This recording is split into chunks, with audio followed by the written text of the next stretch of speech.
몸이 좋은 사람들의 공통적인 특징인데 굉장히 자기주도적으로 운동을 해요. 그래서 나한테 좋고 내가 느낌이 좋은 게 우선입니다.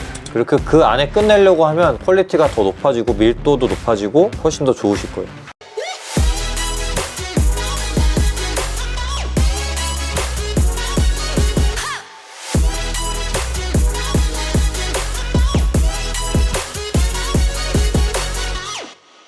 안녕하세요, 김승현입니다. 오늘도 Q&A 시간이고요. 지난번에 저희 또 유튜브 채널 커뮤니티에 올렸던 Q&A 그 게시글에 댓글이 261개 달렸습니다. 아마 촬영을 하루 만에 다 하지 못할 거기 때문에 저희가 한 2주? 길게는 3주 정도 촬영을 할 거예요. 그러면 그 기간 동안 또 달릴 겁니다. 근데 웬만하면 새로 달리는 것까지 다 촬영을 완료하도록 하겠습니다. 바로 시작해 보겠습니다. 첫 질문입니다. 지난 겨울에 처음 벌크업을 해서 체지방률이 15% 정도로 유지 중인데 작년에 비해서 땀이 너무 많이 납니다. 저도 김승현 선수처럼 옷을 좋아하는 편인데 유독 땀과 열이 많아서 여름에 옷 입기가 힘듭니다. 땀을 적게 흘리거나 열감을 내리는 방법이 있을까요?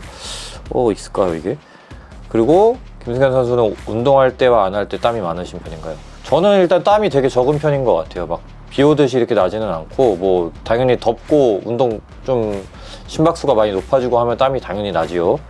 나는데 땀 많이 흘리시는 분들에 비하면은 굉장히 적게 나는 편이고 체지방률이 15% 정도면 사실 일반인 기준으로는 체지방이 높은 건 아닙니다. 보통이죠. 그냥 딱 건강한 정도. 근데 아마도 벌크업을 한 게 15%라는 거는 엄청 더 마르셨었을 거예요. 그래서 벌크업 하시느라 이제 체지방이 좀 높아지고 체질이 좀 바뀌었을 수도 있겠죠? 그래서 이제 땀이 많이 나시는 것 같아요. 저도 말랐을 때랑 대회 끝나고 막 진짜 행복하게 먹어서 좀 체지방이 올랐을 때랑 땀 나는 정도가 좀 달라지는 느낌입니다. 그래서 방법은요, 그냥 다이어트를 하시는 것밖에 없어요. 체지방률이 낮아지면 땀이 덜 납니다, 확실히. 열감도 없고. 추워요. 여름에도 추워 막. 에어컨 바람 쐬면 춥고 막 그렇습니다. 그래서 다이어트를 하시면 되겠습니다.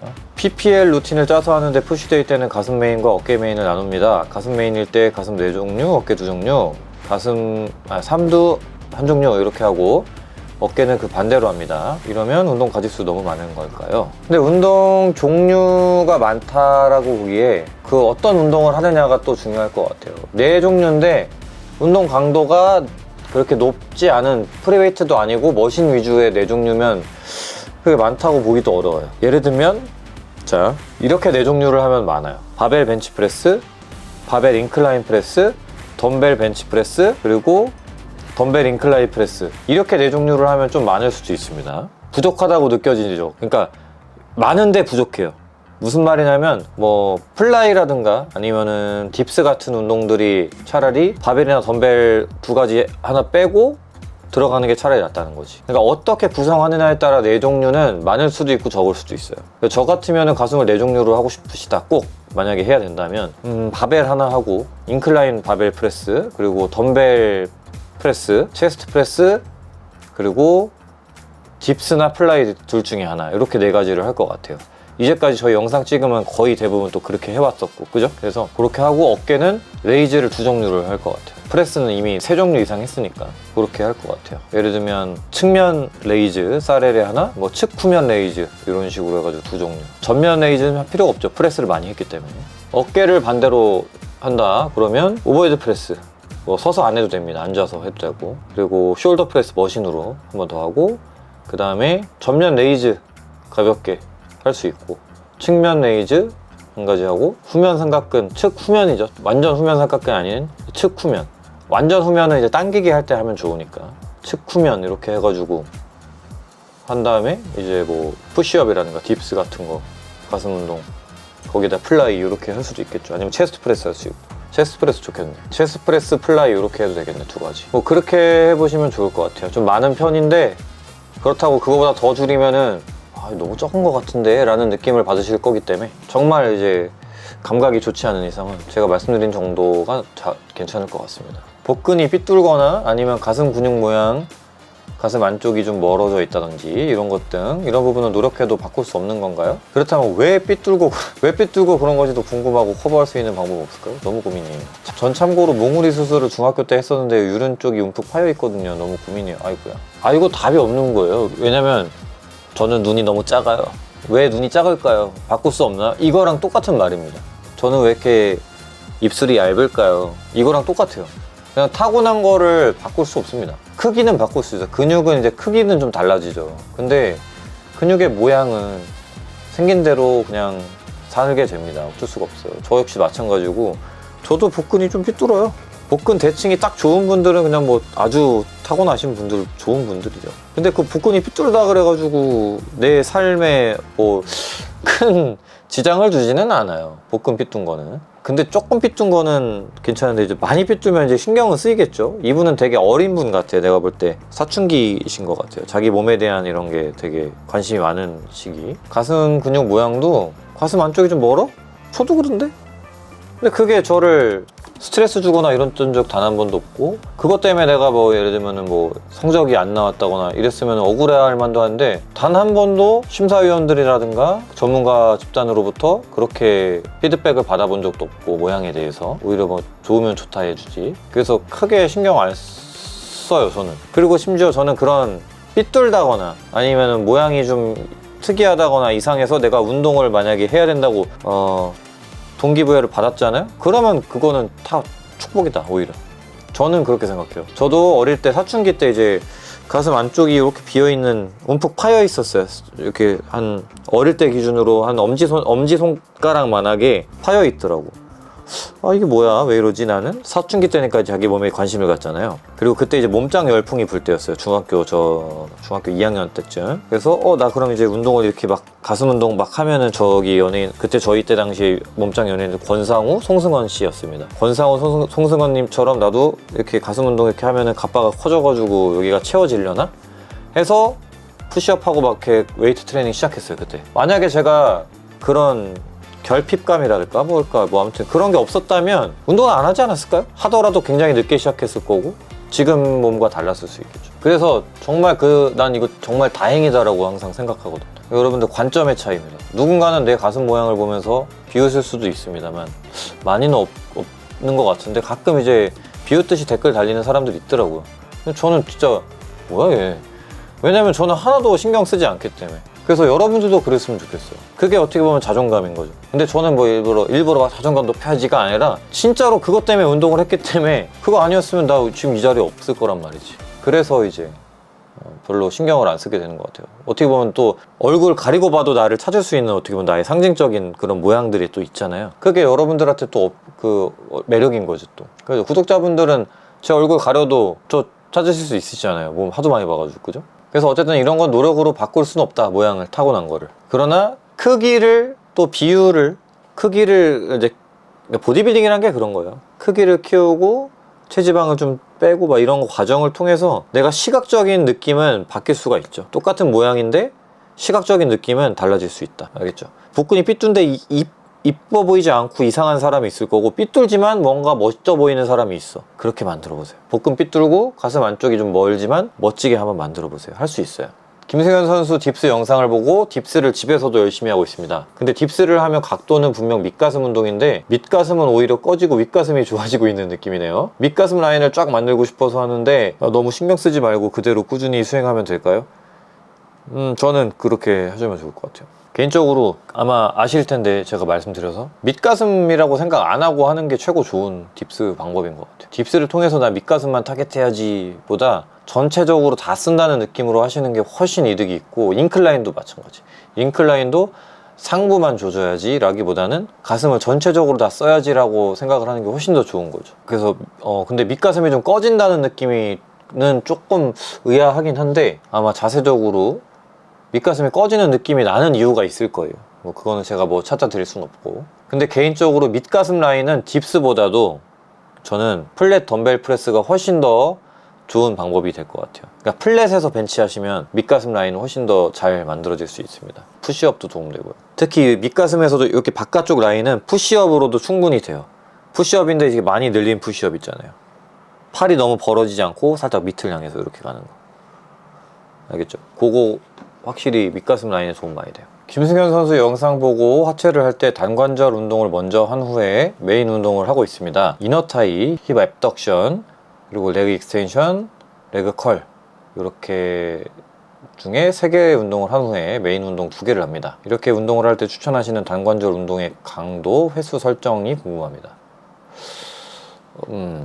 강도나 횟수는 뭐 그냥 별로 많이 세게 안 하셔도 될 것 같아요. 저는 이제 이렇게 단관절 너무 세게 안 하고 그냥 진짜 활성시키는 게 목적인 것 같아서 그냥 한 2세트 정도, 하나는 가볍게, 하나는 적당히 무게로 조금 실패점 근처까지 또는 실패 전까지, 이 정도면 충분할 것 같아요. 너무 셀 필요도 없고 많이 할 수도 없습니다. 그리고 메인 운동 중 마지막 운동으로 컨벤셔널 데드리프트를 할 때가 있는데요, 데드리프트의 횟수도 몇 회로 하는 게 좋은지 궁금합니다.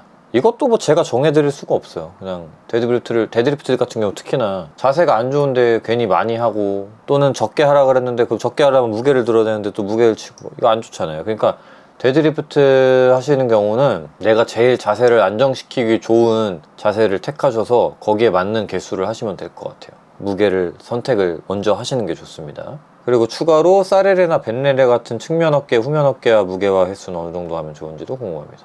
사레레나 벤레레, 뭐 측면, 후면 어깨는 너무 무거운 무게로 뭐 5개, 6개 하는 것보다 당연히 10개 이상, 뭐 20개 가까이, 그 이상 하실 수도 있겠죠. 그 정도가 추천드립니다. 이거는 다시 한번 말씀드리지만 무게 설정부터 먼저 하셔야 됩니다. 개수를 정해놓고 내가 20개 해야지가 아니라 내가 느낌이 제일 좋은 무게부터 먼저 찾으시고, 그거를 이제 수행해 보신 다음에 그거를 몇 개 할 수 있는지를 한번 보세요. 그거를 기준으로 이제 스스로 정하세요. 뭐 제가 정해드릴 수가 없어요. 운동은 확실히 제가 느끼기에는 몸이 좋은 사람들의 공통적인 특징인데 주체적입니다. 굉장히 자기주도적으로 운동을 해요. 남이 정해놓은 대로 하는 거를 수행하는데 오히려 불편함을 느끼는 분들이 확실히 몸이 좀 좋더라고요. 그래서 나한테 좋고 내가 느낌이 좋은 게 우선인 거예요. 알겠죠? 대회 마치시고 회복 시 식단은 어떻게 가져가시는지 궁금합니다. 주차별 칼로리 상승률. 네. 항상 정해는 놓는데 절대로 지킨 적이 없어요. 예를 들면 이번 대회 끝나고는 나 진짜 천천히 늘려가지고 천천히 찌워야지, 단 한 번도, 내 7년 동안 단 한 번도 그렇게 해본 적이 없어. 결국에는 보상 심리 때문에 원튼 원치 않든 먹게 됩니다. 근데 제일 이상적인 거는 소폭 늘리는 거고요. 그거를 할 수 있는 분들은 제가 볼 때는 거의 없는 것 같아요. 정말 강철 멘탈과 절제력을 지니고 있어야 되고, 강력한 동기부여를, 그러니까 대회 끝나고도 그 다음 대회를 위한 강력한 동기부여가 있지 않은 이상은 쉽지 않아요. 저희도 가능은 해요. 예를 들면 내가 9월 달에 대회 나갔는데 10월 달에 그 시합이 있어. 그러면 절제가 돼요. 근데 마지막 대회고 나는 내년에 대회 안 나갈 거야. 그러면 절제가 어렵죠. 그래서 강력한 동기부여를 만드시고서, 이걸 내가 정해놓고 칼로리 상승률을 몇 %를 정해놓는 거 아무 의미 없으니까 강력한 동기부여를 만들어 놓으시면 안 시켜도 아마 스스로 하실 겁니다. 그러니까 결론, 나는 대회 끝나면 그냥 처먹는다. 이게 결론입니다. 비시즌 프로틴 섭취 어느 정도로 하시나요? 그리고 프로틴 좀 챙겨 먹으면 여지없이 가스가 많이 차는데 배출 대기 중인 가스 컨트롤 노하우. 나도 궁금한데 어떻게 해야 되나? 나 그것 때문에 고통스러울 때가 많아요. 근데 어쨌든 오프 시즌 동안 프로틴은 저는 운동 끝나고는 많이 안 먹었어요. 저 아이언맥스 제품 후원 받고 있고 많이 추천드리고 저도 먹고 있습니다만, 아침에 식사할 때 그릭 요거트라든가 아니면은 오트밀 이렇게 해서 먹지, 운동 끝나고는 오히려 잘 안 먹었습니다. 운동 끝나고는 그냥 가급적 식사를 했던 것 같아요. 그리고 가스, 저는 프로틴 먹어서 가스 차는 경험은 거의 없었던 것 같은데, 배출 대기 중에 가스 컨트롤 뭐가 있어요? 그냥 껴야지. 그냥 바로 배출하는 게 최고입니다. 건강을 위해서. 선생님, 제가 운동 3년차, 골격근 33kg, 체지방률 20%, 체지방 15kg입니다. 지금 상태에서 다이어트해서 체지방률 10% 초반대까지로 떨군 후에 체급을 키우는 게 나을까요? 아니면 현재 체지방률에서 계속 체급을 키우는 게 나을까요? 저 당연히 전자죠. 지금 체지방률에서 체급 키우면 그냥 돼지입니다. 근데 10% 초반대로 떨군 후 체급을 올리시면은 좀 덜 그래 보일 것 같아요. 근데 원하는 게 나는 그냥 풍채가 좋은 몸이다 하시면은 계속 올리시면 되는데, 난 좀 멋있고 말라 보이고 싶다, 린해 보이고 싶다 하시면은 낮추신 후 진행하시는 게 좋아요. 그러니까 목표가 체급을 높이는 것 자체다라고 하시면은 당연히 그 중간이 더 좋고요. 목표가 중요한 것 같아요. 체지방률 모르겠고 나는 그냥 커 보이고 싶다 이러면 그냥 닥치는 대로 체급을 키우세요. 근데 나는 멋져지고 싶다 하면 체지방률 10% 초반대로 낮추신 후에 차근차근히 진행하시는 게 좋습니다. 제가 이제 여러 선수들 동료 선수들, 코치들 이렇게 막 지켜보면서 느끼는 게 요새 내추럴 버디빌딩은 확실히 유리함을 따지자면 체지방률 안 올리는 게 훨씬 유리한 것 같아요. 그럼 체지방률 높이면 불리하고 안 좋냐는 아니에요.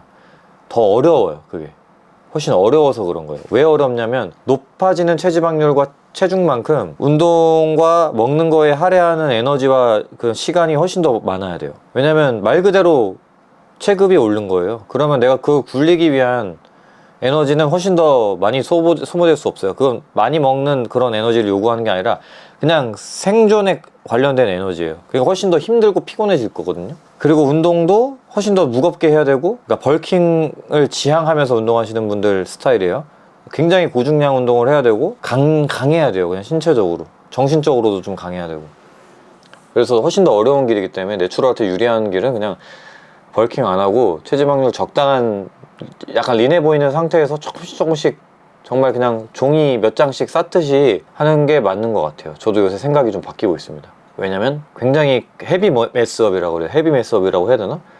그렇게 이제 몇 년간 시도했던 동생들의 결과물을 봤을 때 딱히 내추럴한테 벌크업은 크게 의미가 없구나 라는 생각이 많이 요새 들더라고요.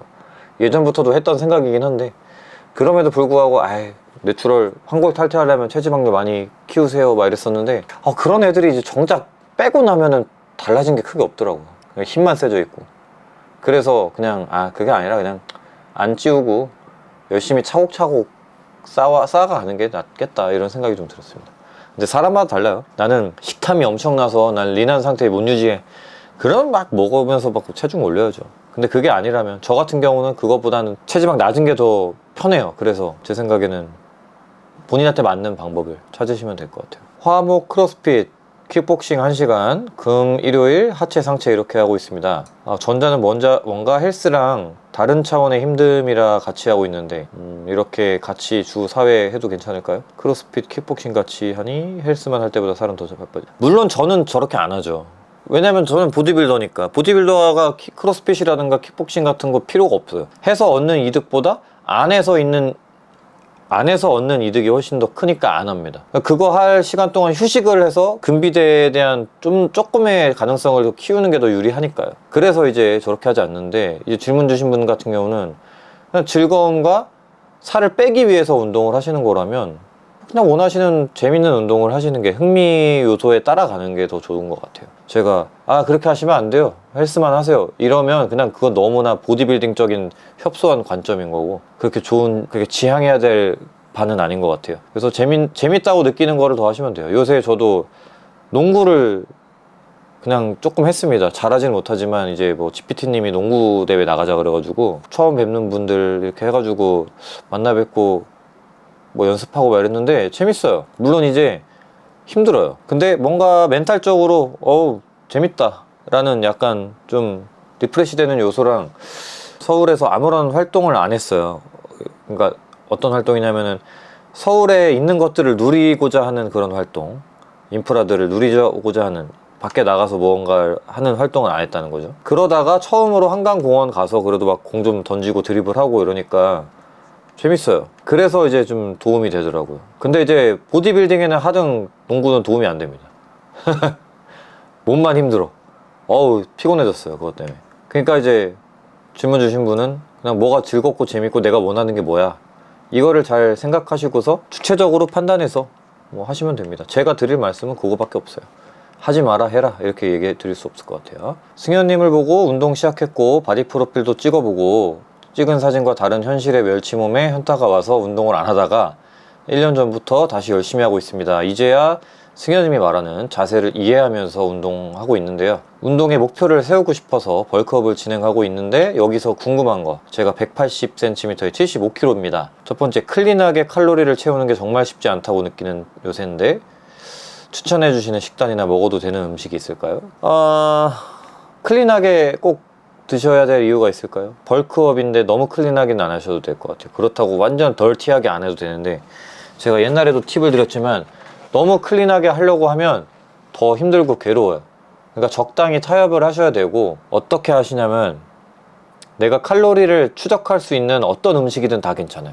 피자, 뭐 햄버거, 뭐가 됐든 간에 내가 만약에 거기에 칼로리랑 영양 성분을 알 수 있어요. 아, 여기 곱창에는 지금 뭐 지방이 18g 들어있고 100g에 뭐 이렇게 따질 수가 있잖아요. 그러면 드셔도 된다는 얘기예요. 모든 음식 다 안 가리고 정확하게 몰라도 돼요. 얼추. 어차피 칼로리라는 개념 자체가 안 정확해요. 어차피 모호하기 때문에 정확하지 않아도 되고, 내가 대충 계산만 된다면 편하게 드셔도 될 것 같아요. 그래서 추천해주는 식단이나 먹어도 되는 음식 제한을 크게 안 두고 편하신 대로 하면 되고, 그냥 내가 값싸고 소화 잘 되면 그냥 최고의 음식입니다. 소화 잘 되는 것도 고려해 주시면 더 좋겠죠. 두 번째 질문. 바디프로필은 목표 세우기가 좋았는데요, 긴 시간을 생각하고 진행하는 벌크업은 어떤 수치로 보통 목표를 세우나요? 좋아, 두 번째 질문 좋네요. 맞아요. 바디프로필은 날짜가 정해져 있고 내가 몇 킬로까지 빼야 된다라는 게 어떻게 보면 좀 보이니까 동기부여가 좀 잘 되고 이제 그냥 쳇바퀴 돌리듯이 그냥 쫙 시간 보내면 되는 건데, 벌크업을 이제 목표를 안 세우면 애매하잖아요. 모호하잖아요, 말 그대로. 그러니까 맹목적으로 하게 되니까 이제 잘 안 되죠, 멘탈적으로도. 그래서 체중 수치, 내가 체지방률 요만큼 캡을 걸고, 예를 들면 체지방률 15%에서 18% 캡 걸고 체중을 내가 95kg까지 찌우겠다, 뭐 이런 캡을 한번 정해놓고서 해보시면 좋을 것 같은데요. 개인적으로는 너무 뚱뚱한 거는 멋이 없다고 저는 생각하는 편이라, 제가 추구하는 운동을 통해서 만드는 멋은 옷 입었을 때는 별로 티 안 나는 거. 옷 입으면 별로 티 안 나는데 벗으면 뭐야 저거 깜짝 놀랐네, 이런 게 저는 멋있더라고. 반전. 원래 이제 옷 입고 있을 때 엄청 좋아 보이는데 벗으면 실망하는 몸보다는 옷 입을 때 딱히 모르겠는데 싶은데 벗었더니 이거 완전 깜짝 놀랄 만큼 몸이 좋은 사람들이 더 매력적인 것 같거든요. 그게 이제 사람의 매력을 높이는 요소 중에 하나예요. 반전 매력. 그래서 좀 린해 보이는데 벗었더니 난리 나네, 약간 이런 걸 추구하시려면 제 생각에는 체지방률 15% 넘어가지 않는 게 중요하고, 15%도 사실 높다고 보기도 해요. 원래는 보통이고 건강한 몸이지만 조금 린해 보이는 게 나아서, 키도 크시니까 체지방률 한 12% 캡을 두시고 천천히 계속 잘 먹어가면서 운동을 해보시다가 조금 15%로 올라간다 싶으시면 살짝 또 커팅 해주시고, 이런 식으로 해주시면 좋을 것 같아요. 제가 참고로 그렇게 운동이든 보디빌딩 모르고 아무것도 모르고 할 때 그렇게 했거든요. 그때 몸 난 좋았었던 것 같아. 즐겁기도 했어요, 운동이. 왜냐면 맨날 복근 뚜렷하고 운동도 잘 되고 나름 사진 찍을 맛 나고, 뭐 그냥 그때가 즐거웠어. 지금 오히려 제가 뭐 보디빌딩 한다고 막 벌크업도 무리하게 해보고 막 단백질 막 끼니마다 막 몇 그램씩 시간마다 먹고 막 이렇게 신경 쓰면서 할 때가 오히려 더 재미가 없어, 운동이. 그래서 좀 즐기면서 할 수 있는 시기는 그냥 몸이 좋을 때입니다. 체지방이 좀 낮을 때. 형님 영상 보면서 많이 배우고 있는 헬스 2년차 초급자입니다. 요즘 운동을 하면서 주동근 고립에 신경을 많이 쓰며 운동을 하고 있는데, 고립에 집중을 많이 하기 전보다 중량이 20-30% 정도 줄었고, 가슴 운동은 예를 들면 프레스할 때 힘들어서 실패 지점이 오는 느낌보다는 가슴의 자결감, 통증을 못 견디고 내려놓게 되네요. 초급자가 지금 상태로 운동하는 게 맞을까요? 아니면 점진적 과부하, 중량 상승에 포커스 더 맞추는 게 맞을까요? 질문 드려봅니다. 아니, 너무 좋은데? 이렇게 하는 게 제일 좋은 것 같아. 뭐 일부러 막 고립하려고 하는 거는 사실 안 좋긴 한 건데, 이분은 고립에 집중 안 하고 집중을 안 하다가 했다는 거구나. 뭐 이제 가슴 자극이 잘 느껴지면서 중량이 좀 줄었죠, 확실히. 근데 이제 실패 지점이 오는 게 아니라 이제 자결감을 못 느끼고 내려놓는다, 그 자체가 대사 스트레스가 엄청 잘 쌓인다, 이런 뜻이거든요. 제 생각에 지금 나쁘지 않아요. 잘하고 있어. 대신에 둘 다 해야 될 것 같아요. 한 종목은 예전처럼 중량을 열심히 드는 거에 초점 맞춰주시고, 한 종목은 이제 지금이죠. 지금 이제 바뀐 방법. 고립을 해가지고 가슴 자극이 너무 힘들어가지고 통증 때문에 이제 막 자결감 때문에 실패 지점을 겪는 그런 식의 이제 대사 스트레스 축적 방식을 또 해주시면 되는 거잖아요. 그죠? 그래서 둘 다 하시면 좋을 것 같습니다. 둘 다 할 수 있습니다. 제일 베스트는 중량도 빵빵 치면서 가슴에 자결감을 느끼는 거겠지만, 초급자는 당연히 그게 어려울 테니까 지금 이제 뼈다구로 드는 것보단 자극 느끼면서 하시는 게 나중을 위해선 더 좋을 것 같아요. 불가리안 스플릿 스쿼트 할 때 앞다리랑 몸이랑 비교했을 때 사선으로 내려가지는데, 어떻게 사선, 이렇게 뒤로 간다는 거겠죠? 거울 보고 바로 잡으려고 하면 조금 불편하더라고요. 근데 이게 스탠스에 따라서 당연히 사선으로 움직이는 경우가 있어요. 완전 수직으로 못 움직이는 경우가 있습니다. 그냥 스탠스 문제 같은데요. 예를 들면 앞다리가 많이 앞으로 가 있으면 사선으로 내려가지죠. 조금 뒤로 오시면 수직으로 내려가기 편해지고요. 그러니까 상체를 더 세우기가 편하다는 얘기죠. 그래서 뭐 딱히 문제될 건 없는 것 같은데, 그게 뭐 틀린 자세라고도 생각을 안 합니다.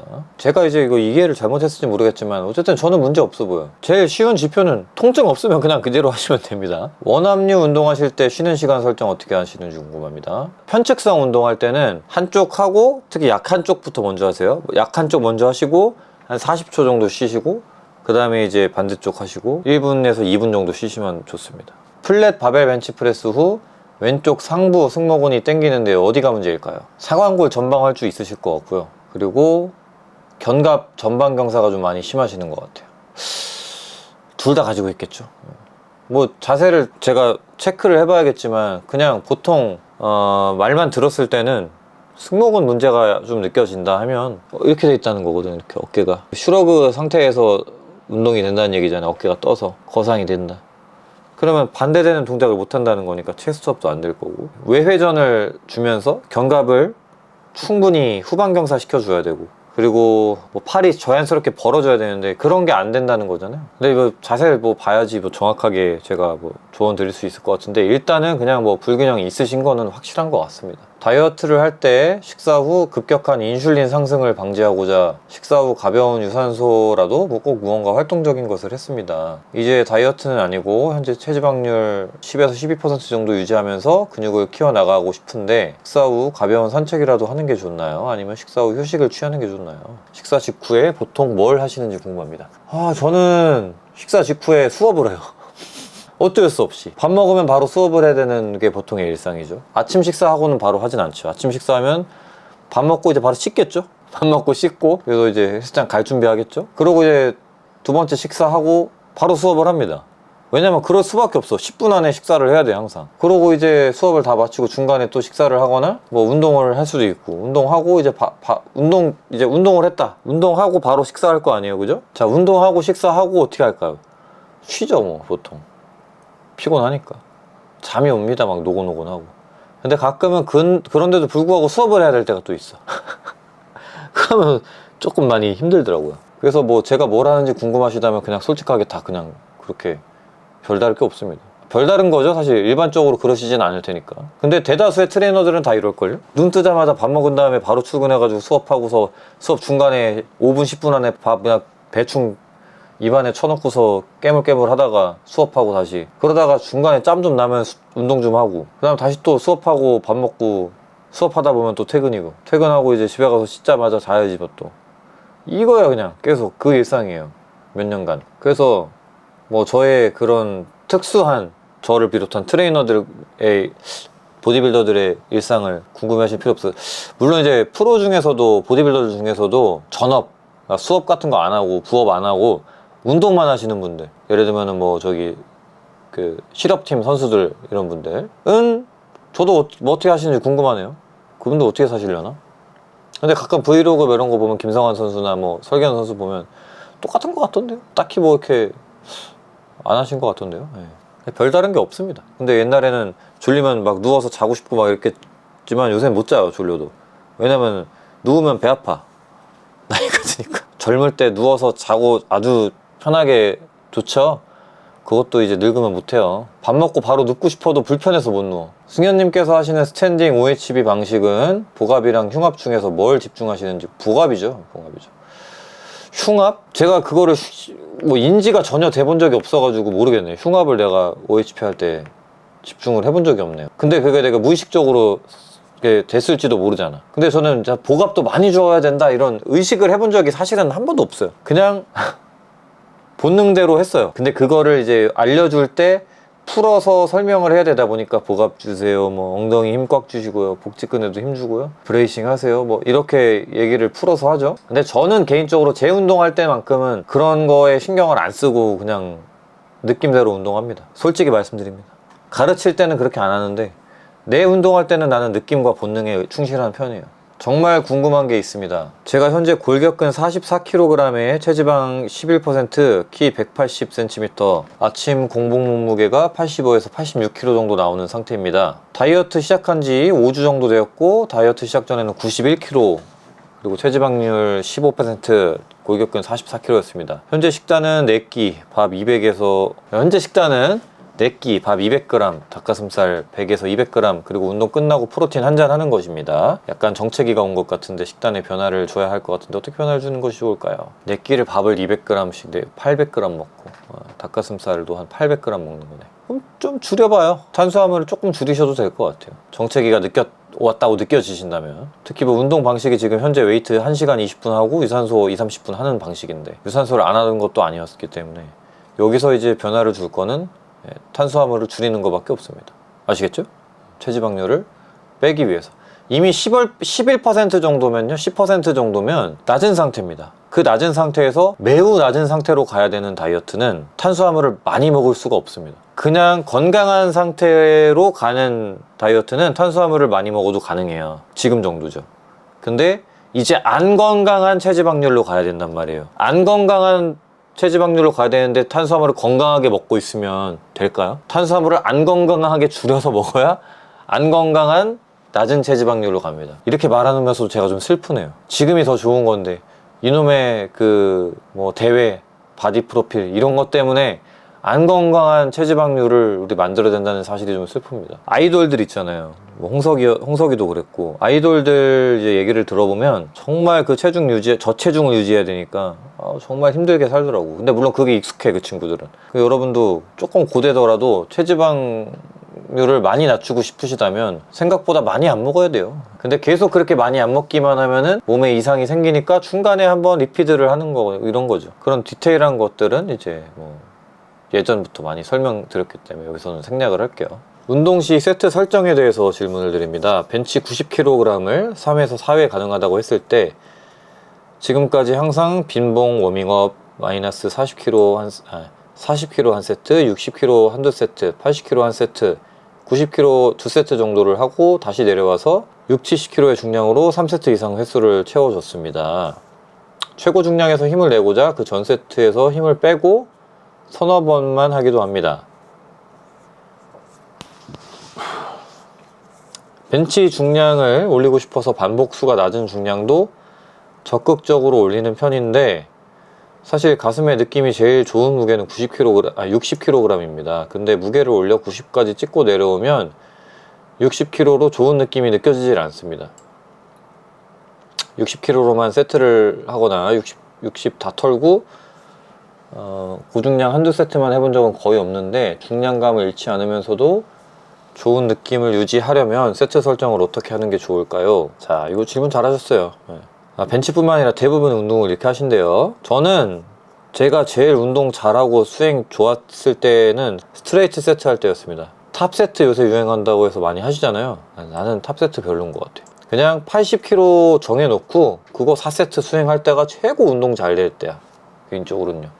그래서 그 80kg를 수행하기 전에 힘을 빼면 안 되니까 웜업 할 때 실패 지점까지 가지 않아요. 웜업 할 때는 항상 적어도 5개 이상 더 반복할 수 있을 만큼의 힘이 있을 때 내려놔야 됩니다. 그 말은 웜업 단계에서 스티킹 포인트라든가 뭐 이런 것들이 느껴지면 별로 좋지 않다는 얘기. 그렇게 해서 내가 최고 중량까지는 안 가더라도 최고 중량은 개인적으로 보디빌딩에 크게 도움이 되지 않는 것 같아요. 저는 최고 중량 가지 않고 내가 느낌이 가장 움직임과 느낌이 좋은 중량을 택하고 그 중량으로 3, 4세트 정도를 수행을 하는 게 최고 좋습니다.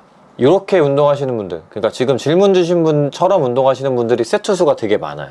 왜냐면 한 가지 운동을 이렇게 탑세트 느낌으로 하면은 세트가 너무 적잖아요. 그러니까 웜업 할 때도 운동이 돼야 되고, 그러니까 웜업이 없는 거지. 이 사람은 웜업이 없고 그냥 끝까지 운동을 계속 하는 스타일인 거죠. 근데 그렇게 하시는 분들이 사실 대부분인 것 같아요. 그게 좋냐 그러면 아니지. 왜냐면 그 다음에 운동할 때가 안 되거든. 또 근육통이 많이 생기면 기분은 좋아요. 근데 제가 장담합니다. 그 다음번에 그 똑같은 느낌 못 냅니다. 그래서 항상 비슷한 느낌으로 운동을 하시기 위해서는 제가 말씀드린 방법이 더 좋을 거예요. 스트레이트 세트로 운동하시고 운동 강도 조절을 잘 하셔야 돼요. 무조건 나의 실패점까지 가서 몰아쳐서 강제 반복하고 더 서포트 받아가지고 더하고 이렇게 한계까지 가는 방식이 언젠가는 필요할 거고 때로는 필요한 방법인 게 맞아요. 저도 그렇게 합니다. 그러나 평상시 훈련함에 있어서는 저는 그렇게 그다지 좋은 방법은 아니라고 생각을 합니다. 이분은 또 벤치뿐만 아니라 대부분의 대근육 운동을 이렇게 진행하고 스쿼트나 등 운동할 때도 느낌이 좋은 무게는 대략 20개 정도 반복할 수 있는데, 무게를 올려감에 따라 느낌이 떨어져도 계속 무게를 올린 뒤 마지막에 횟수를 채우는지 아니면 느낌을 계속 유지하면서 마무리하는지가 궁금합니다. 뭐 이거에 대한 답을 제가 드린 거죠. 무게 내려서 뭐 횟수를 채우고 이런 거를 그렇게 좋아하는 편은 아니에요. 그냥 내가 정해놓고 설정해 놓은 무게와 반복 횟수를 수행을 해보는데 그게 잘 안 되면 조정하고 다시 수행, 이런 거지. 느낌 안 좋으면 안 좋아도 막 그냥 해야 돼, 이건 없어요. 저는 느낌 안 좋으면 바로 무게 낮추든 뭘 하든 합니다. 그래서 계속 무게를 올려서 최고 무게로 갈 필요가 없습니다. 내가 느낌이 좋은 게 더 중요한 것 같아요. 그리고 이제 못한 횟수를 뭐 무게 낮춘 다음에 백오프로 느낌을 뭐 채우거나 이런 거 뭐 할 수도 있습니다만, 아까 말씀드린 대로 잘 안 하게 되는, 의도하진 않았어도 그렇게 할 필요성을 잘 못 느껴요. 근데 누군가랑 같이 운동을 하면 느껴요. 그렇게 별로거든. 이렇게 무게를 안 올렸으면 좋겠는데, 또는 올려서 했으면 좋겠는데, 또는 이 무게로 몇 세트 더 했으면 좋겠는데 에서 운동을 좀 많이 끝나게 되는 편인 것 같아요, 종목이. 그래서 이제 한동안 혼자 운동을 좀 선호를 했습니다. 근데 요새는 이제 그냥 억지로라도 같이 운동을 하고 있어요. 그러니까 그렇게 또 적응이 되니까 할만 하더라고요. 그 다음에 또 똑같은 분이 또 질문하신 게 마지막으로, 운동 시 펌핑감을 얼마나 중요하게 생각하는지 궁금하시대요. 엄청 중요하죠. 펌핑감이 사실 보디빌딩의 절반 이상이죠. 펌핑감이 너무 중요합니다. 펌핑이 안 되면 그 보디빌딩이 아닙니다. 형 닭찌찌 맛있게 잘 먹고 있습니다. 아마 고독한 그 핑크솔트 닭가슴살이겠죠? 맛있게 잘 드시고 계신다니까 또 뿌듯합니다. 볶음밥도 많이 드셔주세요. 맛있습니다. 이번에 요거 영상 올라갈 때쯤 아마 뭐 그 찜닭 맛이 나오지 않을까요? 형님 브이로그 꾸준히 올려주십시오. 이 브이로그 진짜 저도 맨날 촬영은 하거든요. 완성이 안 돼서 이건 못 올리겠다 해서 폐기시킨 게 지금 한 3편 정도 돼요. 왜냐면 저도 이제 요새 좀 유튜버가 됐나봐요. 민감해요, 조회수에. 근데 찍고 놓고 보니 재미가 너무 없어. 조회수 안 나와 이거. 그러면은 막 10,000, 20,000 이렇게 나올 바에는 안 올리는 게 낫겠다라는 생각이 들더라고요. 너무 오래된 것 같아서 지난번에 그냥 올렸는데, 솔직히 이제 찍으면서도 이거 올리면 안 될 것 같은데 재미가 너무 없는데, 이 생각 때문에 항상 고민이에요. 재미가 없으면 영상미라도 높이거나, 영상미 없이 순수 재미로 이렇게 하고 싶거나 이렇게 좀 마음이 있는데 쉽지가 않아요. 메시지를 좀 담는다던가 좀 욕심이 많아서 좀 오래 걸립니다. 좀 이해해 주세요. 그냥 진짜 딸깍 해가지고 올리는 거야 뭐 얼마든지 할 수 있는데, 그게 장기적으로는 안 좋을 것 같아서 좀 천천히 하고 있는, 잘 찍어가지고 올려볼게요. 기다려주세요. 자, 운동 경력은 군대에서부터 3년 정도 되었고 현재 180에, 자 이거부터 같이 봐봐요. 오래전부터 구독하고 즐겨보는 구독자입니다. 안 강조하셔도 돼요. 모든 분들 다 감사합니다. 저는 오래되셨고, 오래되셨든 아니면 뭐 오늘 나를 봐서 구독을 하시든 다 감사드려요. 근데 오래됐으면 좀 더 감사해야죠. 자, 운동 경력은 군대에서부터 3년 정도 됐고 현재 180에 71kg, 체지방 8%입니다. 벌크업 진행하면서 부위를 주에 한 번만 하다가 제 영상을 보면서 이제 분할을 나눠 한 부위당 본 세트 9세트 정도로 주에 2번씩 진행 중입니다. 부족하진 않을까 의심 반 걱정 반으로 진행 중입니다. 한 부위당 50분에서 60분 할 때보다 세트 수는 줄었는데 집중을 해서 그런지, 예를 들어 가슴과 어깨를 묶으면 가슴은 9세트로 30분이면 끝나고 어깨는 20분이면 끝나게 되는 것 같습니다. 근육통도 생각보다 강하게 와서 잘 맞는 건가 싶기도 하고, 그렇지만 운동이 너무 빨리 끝나서 좀 쉬면 더 할 수 있을 것 같은데 라는 생각도 듭니다. 선생님 어떻게 생각하실까요? 루틴은 가슴 어깨 등하체, 가슴 어깨 등하체, 팔 약점 부위 이렇게 하고 있습니다. 자, 마지막 거 빼고 그냥 중간에 대한 이야기예요. 일단 잘 맞으시는 것 같아요. 이분은 의심을 조금 더 거두고 지금대로 밀어붙이시는 거 추천합니다. 잘 되고 계신 것 같아요. 거기서부터가 이제 비로소 운동이 시작되는 거예요. 이제까지 했던 거는 운동이 아니라 노동인 거야. 이제부터가 운동이야. 2시간, 3시간 하고 또는 막 그렇게 해야 되지 만족됐던 운동은 운동이 아닌 거야. 노동이죠. 웨이트 트레이닝은 생각보다도 정적이고 많은 에너지를 쓰지 않습니다. 그리고 생각보다도 짧게 해야 됩니다. 왜냐면 1시간, 2시간 넘어가면 코티졸, 즉 스트레스 호르몬이 많이 분비가 됩니다. 여러분들이 그렇게 걱정하고 염려하시는 근손실이 확률적으로 더 높아진다는 얘기예요. 운동을 더 오래 할수록요. 그리고 운동 시간이 짧아지면 이득은 내가 더 쉴 수 있습니다. 자, 여러분들 그냥 그렇게 외우시면 돼요. 쉰다 곧 근성장. 자, 운동을 짧게 한다, 더 많이 쉰다, 더 많이 근성장 한다라는 논리로 좀 비약해서 생각하셔도 괜찮아요. 실제로 저는 그렇게 생각하고 그렇게 느끼고 그렇게 얻어지고 있습니다. 여러분도 부디. 제가 약 파는 거 아니잖아요. 운동 조금 해서 너네들 몸 나빠져라 이런 생각을 가지고 여러분들한테 이야기를 하는 게 아니잖아요. 그죠? 그렇게 해서 내가 뭘 얻게 된다고. 진심으로 여러분들 그냥 걱정되고 고민되는 거에 대해서 해답을 드리고 싶어서 제가 직접 경험하고 또 많은 코치들이 이야기하고 학자들이 이야기한 부분들을 제가 종합해서 여러분들한테 전달 드리는 거잖아요. 그런 지식들을. 물론 그 지식에는 항상 오류의 가능성이 있기 때문에 조심스럽습니다. 너무 강력하게 주장하고 싶지는 않아요. 사실 이 부분도. 왜? 주변에 사실 선수들 중에 막 2시간씩 하는 선수들도 몸 좋고 계속 발전하는 선수도 많으니까 그런 애들 별종일 수도 있죠. 근데 또 이 질문한 사람이 별종일 수도 있으니까 너무 강력하게 이야기하고 싶진 않아. 다만 범용적으로 모든 사람들이 정말 엘리트 스포츠 선수들 또는 보디빌더들 마냥 모든 에너지와 시간을 최대치로 쏟아내가지고 얻으려고 할 필요는 없다는 거죠. 그렇게 할 수도 없거니와. 그래서 가장 제가 생각했을 때 이렇게 하는 것이 여러분들한테 특히나 한국인들한테 뭘 따져? 효율을 따지잖아. 좋을 것 같아서 말씀드리는 겁니다. 다만 이제 정답을 내릴 수는 없다. 이렇게 하는 게 가장 효율적이다 라고 정답을 또 내릴 수는 없는 것 같아요. 근데 많은 사람들이 이상적이다라고 제시를 한다, 요 정도라고 말씀을 드릴 수 있을 것 같습니다. 그래서 조금 아쉽다 하시면 거기서 플러스 2, 3세트는 아무런 문제 없어요. 권장돼요. 오히려 최종적으로는 세트 볼륨이 늘면 좋으니까. 그래서 9에서 10세트 보다 조금 더 이제 더 해서 12세트 가량 이렇게 진행하셔도 무방합니다. 근데 저는 잘 안 늘더라고요. 이미 다 힘들게 느껴서. 그리고 그 안에 끝내려고 하면 퀄리티가 더 높아지고 밀도도 높아지고 훨씬 더 좋으실 거예요. 저는 운동 질이 훨씬 더 중요한 것 같아요. 몇 세트를 진행하냐보다 내가 그 세트가 충분히 좋은 퀄리티의 운동이었느냐, 이게 더 중요한 것 같아서 세트 볼륨에 너무 이렇게 집착 안 하셔도 될 것 같습니다. 그리고 제가 이제 2분할 같은 4분할, 4분할 같은 2분할 이렇게 해가지고 뭐 가슴 어깨, 등 하체, 어깨 가슴, 하체 등 막 이런 식으로 이렇게 섞어주라 했죠.